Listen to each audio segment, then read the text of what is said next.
Hello guys, welcome to my channel. This video is already very long, so I don't want to make it longer. It's just that in this reading vlog, I'm going to read two dark romance books.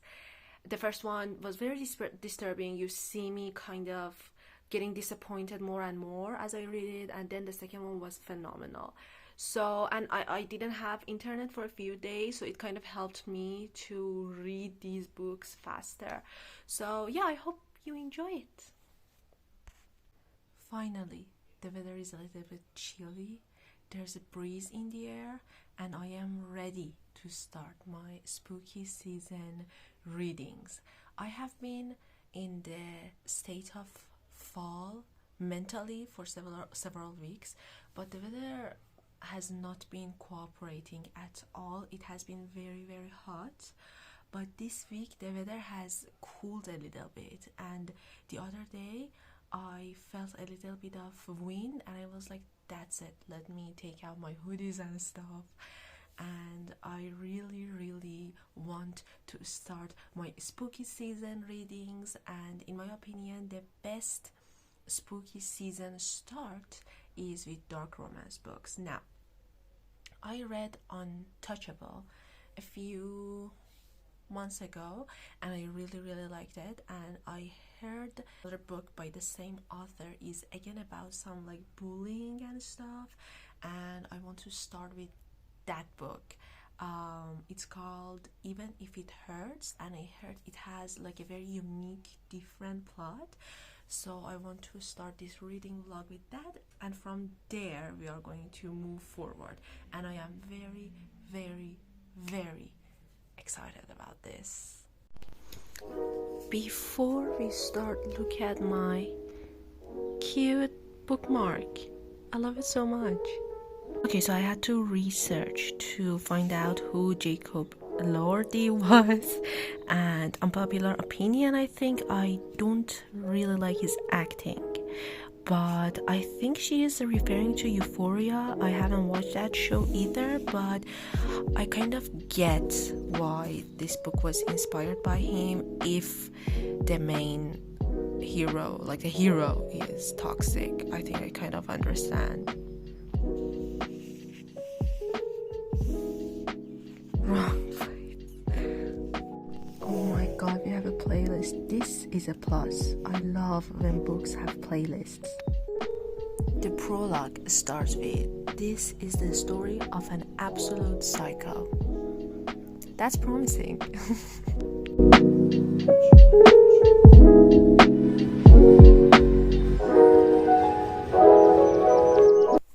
Hello guys, today is Saturday and you just came to my first day back to gym with me. I am so happy. I have not been going to the gym for years now.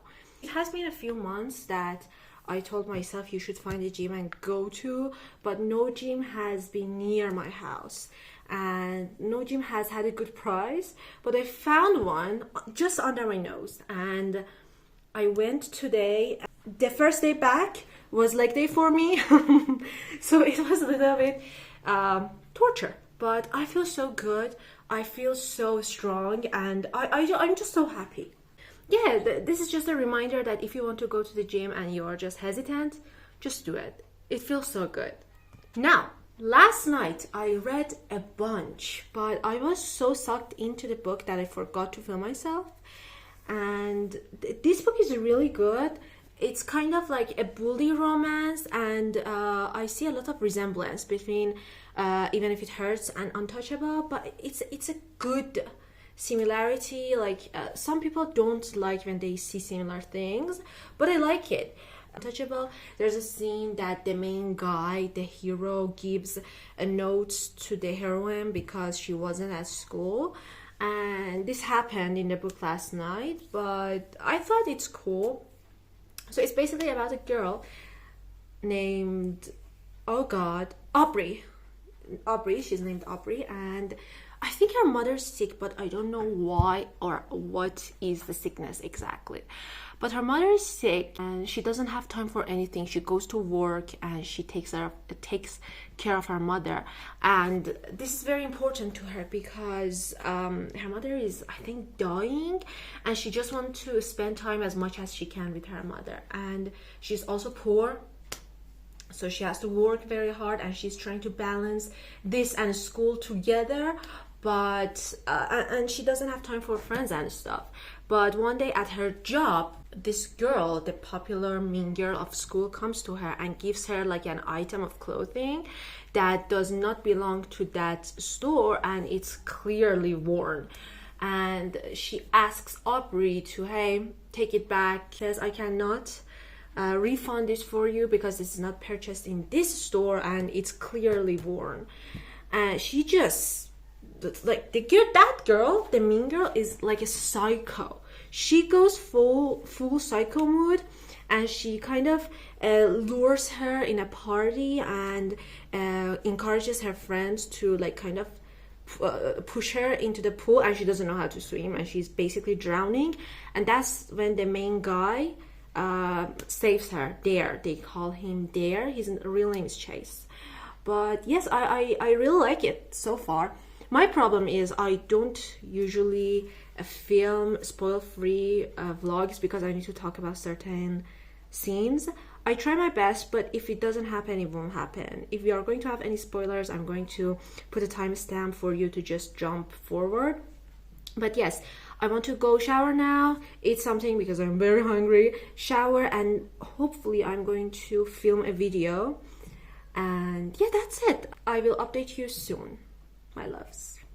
Okay, so I filmed and then I have to go make salad, but I just wanted to talk about this book. I am this much in, not a lot. But, you know, she was just panicking about money stuff because like her mother's sick, and the crazy psycho girl, just, not the girl, actually Dare, the boy, the hero, slashed her tires and framed his own girlfriend because he wants to kind of lure Aubrey into sleeping with him.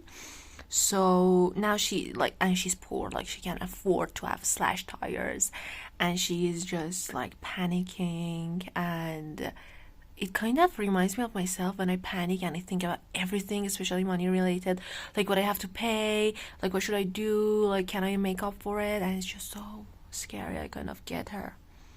Okay, so I just had lunch and they actually are going out for lunch during school time, and I don't know, I think Dare is starting to like Aubrey.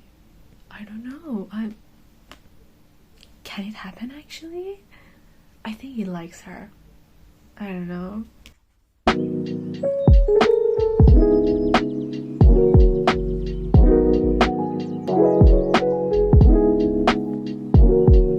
So they actually went to a place near the beach for lunch, and it's very romantic, and this imagery happened. So like it was hot there, pulled the windows down, and when he sped up, the wind made the Aubrey's hair like whip around, and he looked at her with a smile, and I thought that's so romantic, you know.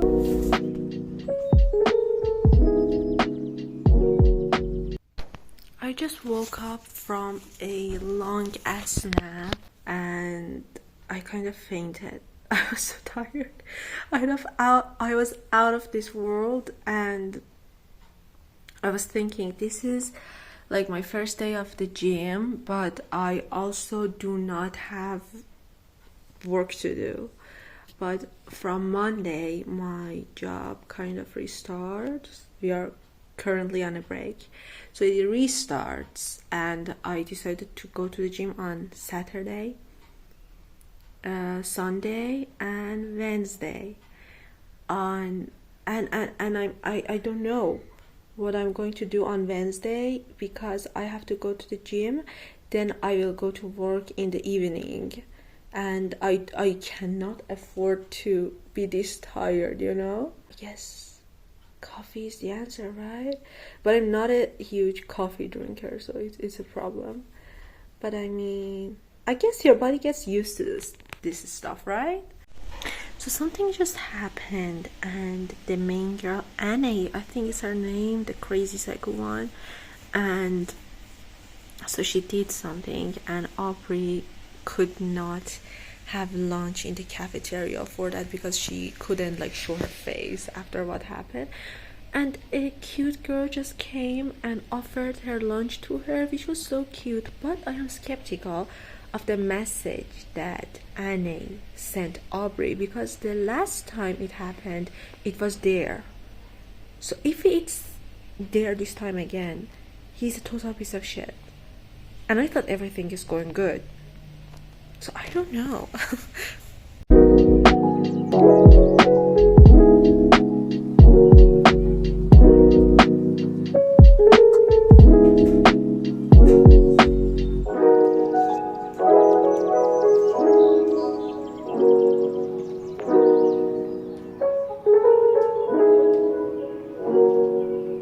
Hey, second day of the gym, and I beat everywhere, and I still have no Wi-Fi, so I guess it means more reading, right? I'm almost, no, I am more than halfway over, and I really like it.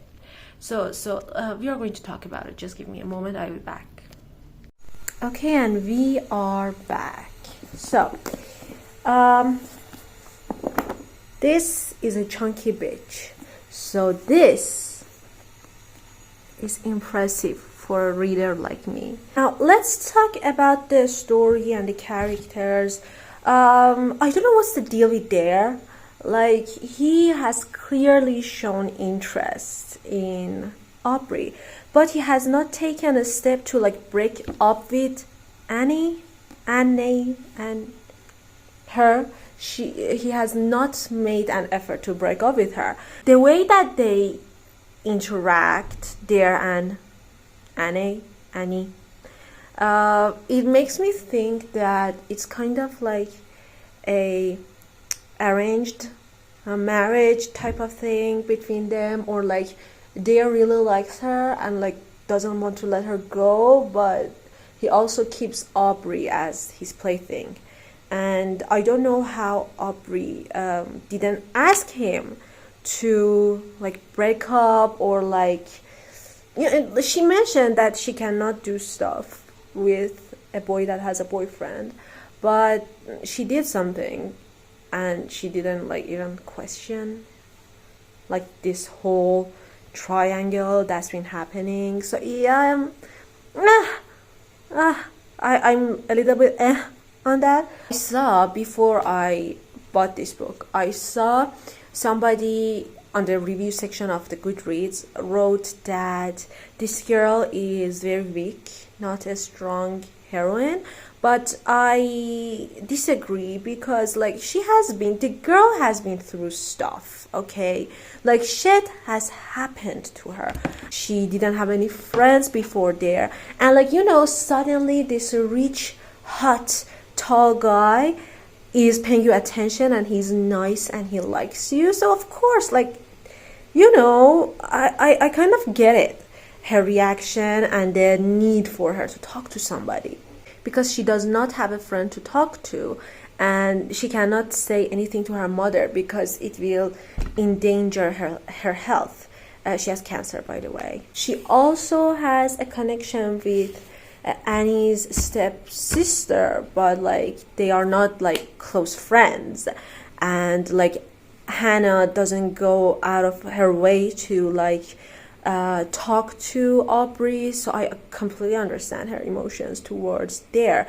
But I am very skeptical of Dare by this point, because he has not done anything. Like, he has shown a lot of signs that he likes Aubrey, but he doesn't he didn't show any signs that he actually wants to be with her. So I don't know what's going to happen. I am very nervous.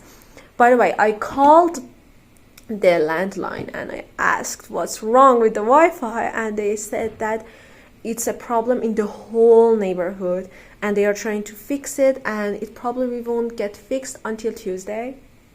So, it's very good because I have more time to read, and it's bad because I had plans to watch a lot of movies, and tomorrow I'm going back to work and I have to study a lot, so I don't have enough time.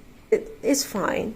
It's fall, nothing can make me mad. Now I'm going to continue reading. Hopefully I can finish this today, and then I can start the other book soon. Maybe not tomorrow, but maybe on Tuesday. So I will update you later.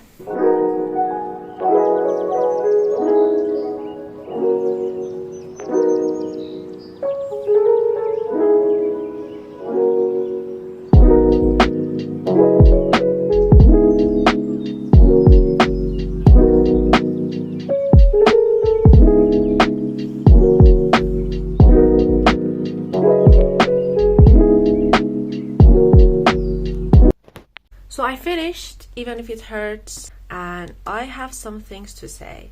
Not a lot of good things. So let's okay.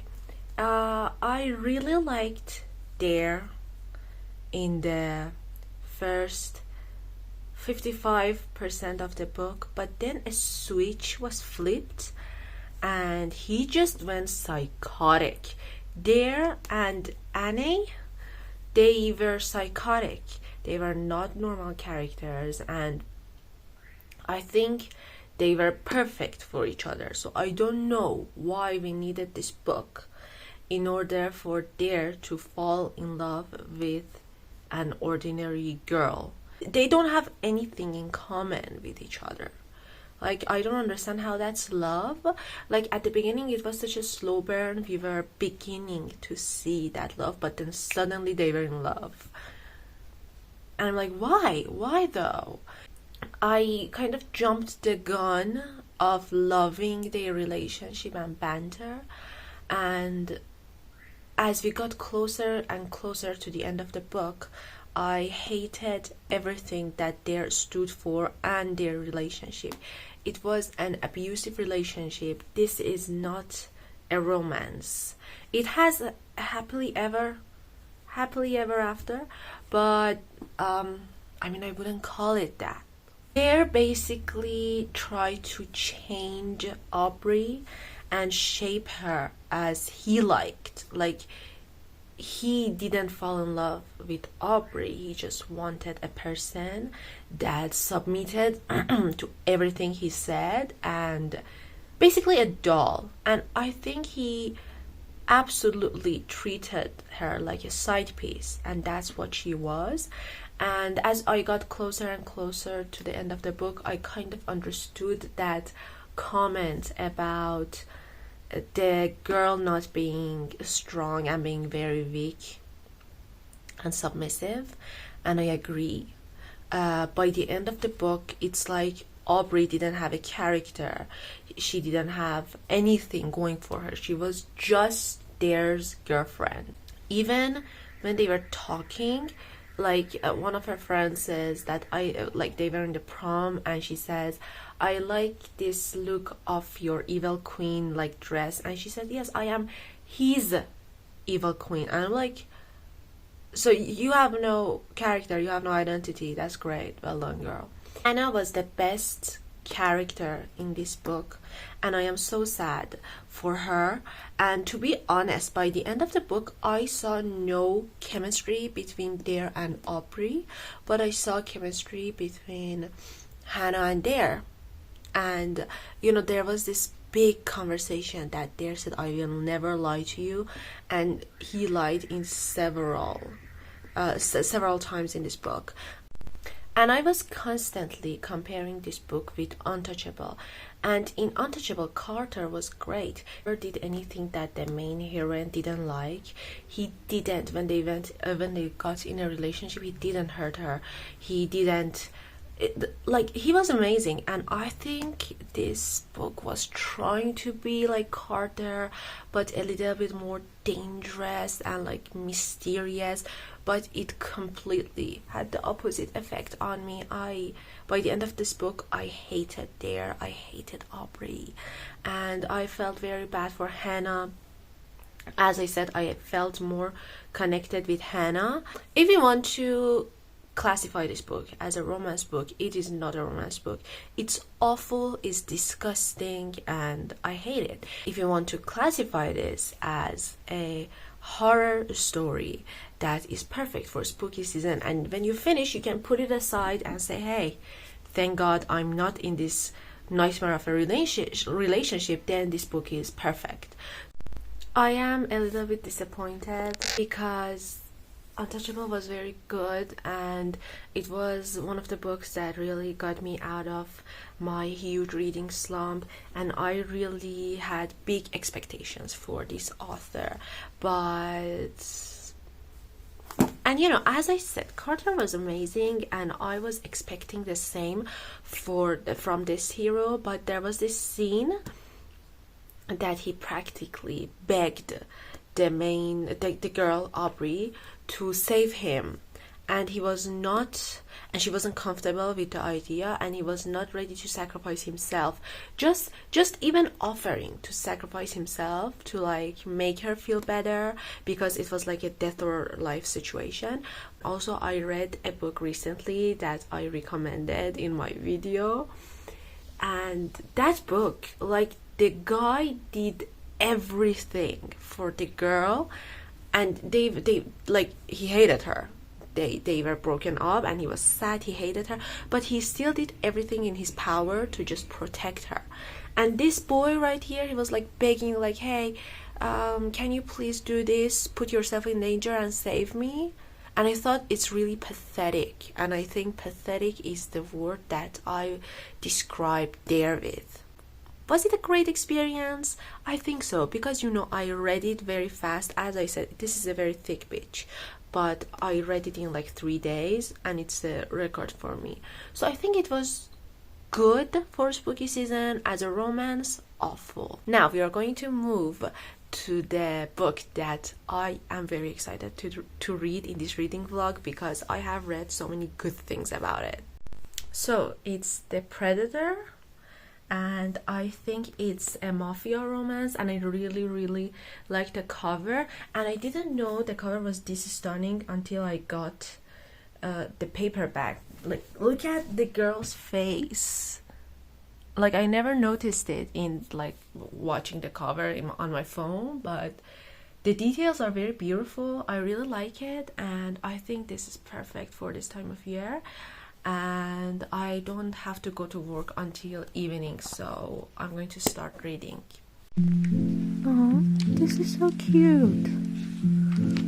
The author's note just said, morality is gray and humanity is questionable in this book, which I'm all for it. The author's note, the beginning is very promising. Okay, so I think the girl is a developer, and she, what was her name, Morana? She created a set of codes that could destroy governments and like extract information from the dark web, and those codes are stolen by her ex-boyfriend, who was sent from the rival of her family to get close to her, so they could ask her to create the codes and they could steal it from her. Did you understand? I hope so. I am just page 12. Yeah, and I think at the preface there was like a human trafficking deal going on. It's not funny, I'm just shocked. But yes, and now she's trying to get her codes back and try to kill the person that sent her ex-boyfriend to get close to her and ask her to write these codes. His name is Tristan, the predator, Kane. And she's trying to kill him, and I think that's where the love story starts, which is great. I mean, I love when a love story starts like that. Enemies to lovers, my favorite trope. And this book is third person POV, which is not ideal, but it's so easy to read. I don't even like I forget that I'm reading a third person POV. I just remembered about when they talked about codes and stuff. I just remembered that I have tried to read this book before the ebook, but I stopped for some reason. So maybe this time it's going to be different. Okay, I am loving Morena. She is a badass, but she also does reckless stuff. But I really like her. She is funny and she's badass. She's so cool. Tristan is so hot. Oh my god. I cannot spoil it, but I'm really liking this book.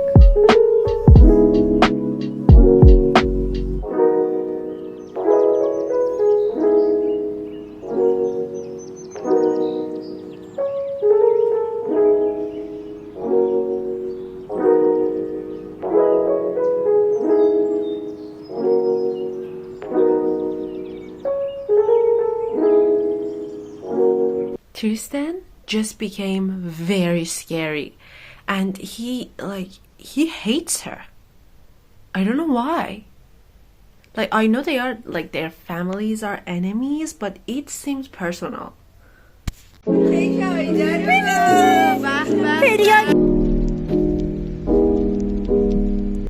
Hey, today is October's 8th. And I have not been reading for the past 3-4 days because it was my birthday and I was like mostly enjoying my days with my family and friends, so I didn't have time to read.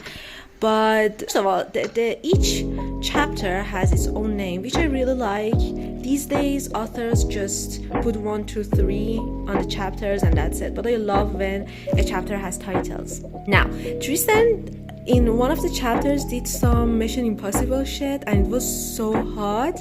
I really like him, but there are so many things that I need to figure out, and tomorrow I am not home at all, so, and at night I have to study a little bit, so I'm going to read right now. Hey, I just came back from visiting my friend and now I'm going to continue reading. I don't think it's a possibility, but I really hope I can finish this book tonight. And I am really enjoying this book. There was this intense scene between Tristan and what was her face? Morena, and like they were on the phone. Morena was in the car.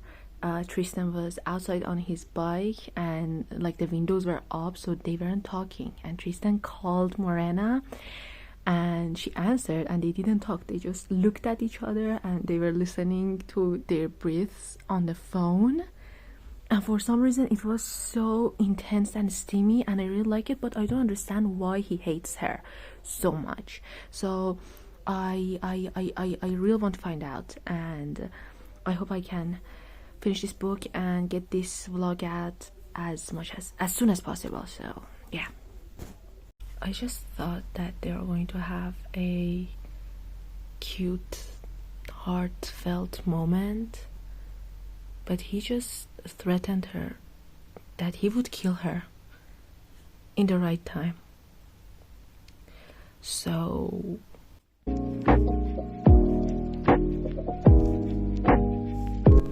hi, good afternoon. I am having a very lazy day, but all I have been thinking about is this book. I am really enjoying this.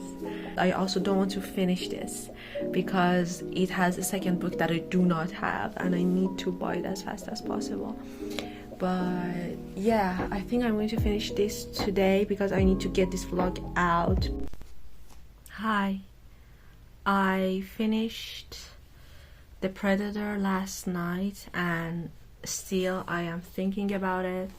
I went to the gym and I have to go work this afternoon, but I don't want to do any of that. I just want to think about this book, dream about this book. It was a beautiful story. I remember years ago I started this book, but I never got until the end of the first chapter. I always stopped. And I wonder why I stopped. Why did I ever stop? But at the same time, I'm sad that I finished because I'm like, how can I ever love a mafia mob book after this? I think this was like, okay, when I say, I know this phrase is used a lot with YouTubers, influencers, but when I say it had everything that I wanted in a book, I mean it. Every single detail, everything that I imagined for a mafia hero, everything that I wanted for a love story in the mob was here, and it was done better. Stan, I think I'm in love. when I read about his past, I just, like, I couldn't do anything last night. I just read. I didn't look at my phone. I didn't want to talk to anyone. I just read. And I am so mad at myself that I didn't order the two books together, because now I just have to wait for the other one to arrive. I don't know what to say. I am trying, this is my first real vlog that has been spoiler free, and I am trying to keep it that way, but it's really hard for me because I want to talk about some of the scenes that happened. But I came so far, so I don't want to spoil everything now. It was just so good. I feel so good. And I feel so satisfied when I close this book. The last scene, I gave this 5 stars. And I was thinking, is it a 4? Am I just in my feelings and I want to give this 5? But I think it's 5. But that's the thing. I read a book a few weeks ago, Insatiable, and I gave that 4. But I also think that's a 5. But okay, I'm going to think about it. But I think this is the best mafia mob book that I have ever read. Love it so much. And it was a slow burn. It is a very thin book, but a slow burn, a good slow burn. Yes, this was a very good vlog for me, at least. I started with a quite disturbing book, perfect for a horror story, awful for a romance, but this was just full package. This was everything, and I'm so happy that I experienced this with you. Tristan was amazing. I don't think I'm going to... How can I ever move on from this book? I'm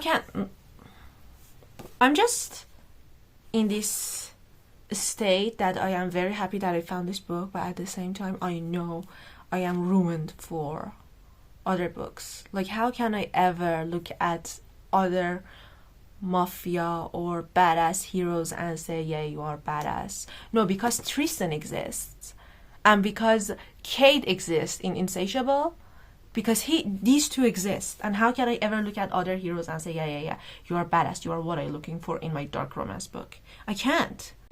Also, let's talk about the writing. Like, the author knew what she was doing. Like, I could see things in my mind. It was perfect. There was this scene that they were sitting in front of this window and it was raining, and it was described so well. I can't even emphasize. You should read it. These 2 books have ruined everything for me. Thank you so much for watching. I hope you enjoyed and I will see you soon in the next one. Take care, okay? I'm going to think about Kirsten for the rest of this week, so